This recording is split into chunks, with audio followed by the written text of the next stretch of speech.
Hey guys, it's me, Rai Rai, and today I'm going to be working on real-time painting, meaning I'm not going to speed up the painting at all. I am going to make a ton of cuts though, so the painting that took about an hour to do is actually going to only take about 10 minutes for me to finish, because there's going to be a lot of cuts, like the one you just saw. I also cut when I was blow drying a bit and things like that. But I didn't speed up the footage of me laying down the paint. Usually I kind of time lapse it. This time I didn't, so that you could see kind of how slow my strokes are when I'm adding in the color or the washes. The technique I used for this guy is called wet into wet technique. When you basically wet the paper with the brush and then you add in the color and it'll bleed and spread around and create very beautiful kind of organic shapes. After I usually put in the sky, I put in the color that's in the sunlight. In this case, it's kind of a really light cream color paint. This place is called Submarine Center. It's actually only the right portion of the building. The sliver on the side is Submarine Center, and then the one on the left is like a little pub or something. I love this building. It's in West Portal in San Francisco, and every time I pass it, I just always think it has a lot of character, and I'm like, I gotta paint it. You can see here I'm blow drying. I was actually blow drying for about a minute, but again, I'm doing little cuts, so you don't have to watch me blow dry for a whole minute. The brush I'm using is a Winsor Newton number 6 sable brush. It's a series 7, which are kind of the pricier brushes. You don't have to use a pricey brush when you're kind of doing these urban sketching paintings. This one will cost like over $100 or $150 or something.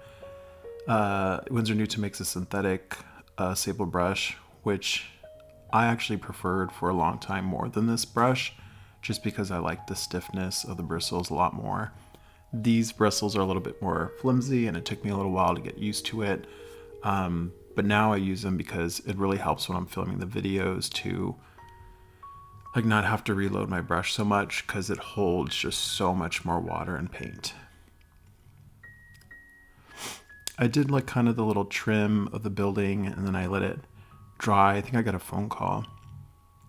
And then I go in and do some of the shadows. The shadows are created using cerulean blue and a Winsor violet, and I grade it down a little bit with some Payne's gray.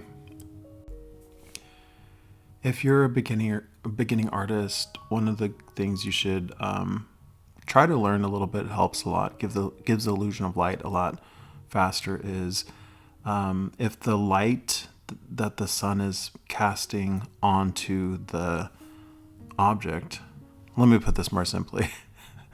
The lights on the building, they kind of have a yellowy orange color.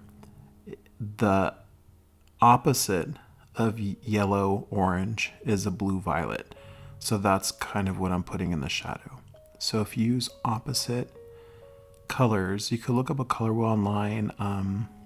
I could even throw one in here so you could see what it looks like.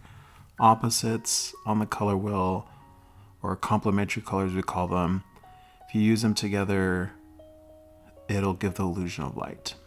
So that's kind of the trick I'm using in a lot of these urban sketches I'm doing. The directional light in this shot was really cool. It really started to give it a lot of depth just by putting a lot of kind of the same diagonal lines. So I think in the future, if I'm able to, I can't really plan these because I usually just take the snapshots like when I'm on my way to work or something, or I'm just walking around or gonna have lunch. But I love this directional light. It's really beautiful. After laying in the color, I kind of start working out more details on the edges and the sides of the composition. I didn't want my building just floating in the center. So I give the impression of, like in this case, a billboard or a little awning or canopy or whatever of the building on the left. And I didn't ink it on purpose because I wanted the main focus to be this building that has the Submarine Center in it, and also the little pub.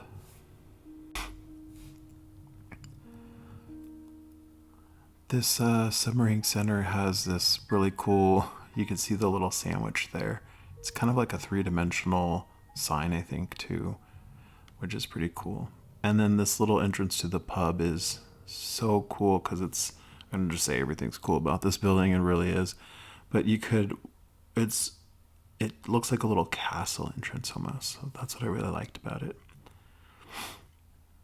I love the way the greens really complement the purples and the violets. Just so yummy all the time when you have a lot of purples and oranges and stuff. The composition will kind of crave a green. So in this case, when I put in the tree, I feel like it added a lot of life to it. This black that I'm using is Payne's Gray. I use a lot of Payne's Gray. For this this roof, I am using yellow ochre and burnt sienna. And then I dulled it down, I think, with just a dot of probably some burnt umber. I went in with like a redder color. That was alizarin crimson with a little bit of burnt sienna. To the side of the Submarine Center, there's a gas station, and I knew right away I wanted to add it with that really bright blue. I didn't want to deter too much from the main building, but I love the little cropping of a background business in this painting or in this shot, so I decided to paint it in as well. Like I said before, the painting took about an hour to do. The drawing took about probably around 30 minutes, 20 minutes to draw it, maybe 10 to 15 minutes to ink it. So it's a pretty fast painting, but at the same time, it does take a little while to get a lot of the little details in, which are always fun to do for me. That's why I love doing these, is because it's fun to kind of noodle around for a little while.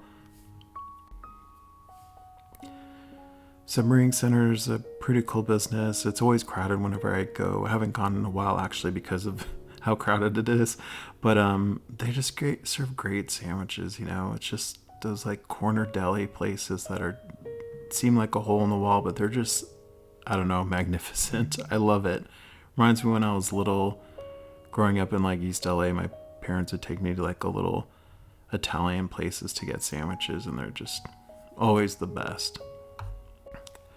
Part of me really wanted to go for it with the billboard. I do end up adding a little bit more details, but I refrained from it. I really love the way this painting started to be about the light being casted very harshly at a diagonal. So I really want to emphasize that. I love that the little plants were kind of casting little shadows too. I'm only a few paintings in of doing urban sketching, and I am pretty much just in love with it already.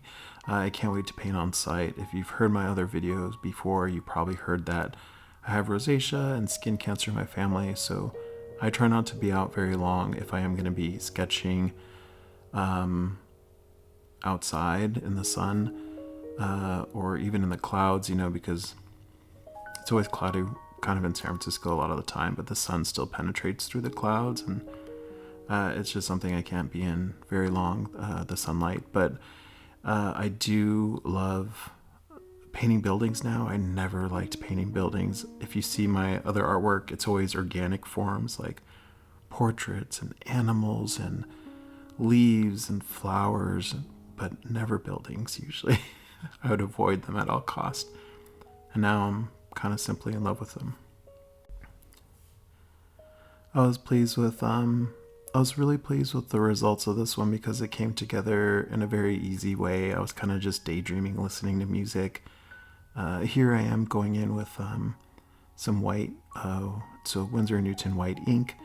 And if you hear me using a lot of Winsor Newton products because I work for them, so they give me a lot of materials to use, which is always a lot of fun. So a little bit of a disclaimer, but I love the way the little ink details go in. I got that tip from watching a lot of YouTube videos of urban sketchers, and I just love trying out different techniques. If you used any of the techniques I used, or if you want to share any with me, please reach out to me on Instagram. You could DM me and kind of share your work with me. I'd love to see what you all are working on, and I'd love to follow you back.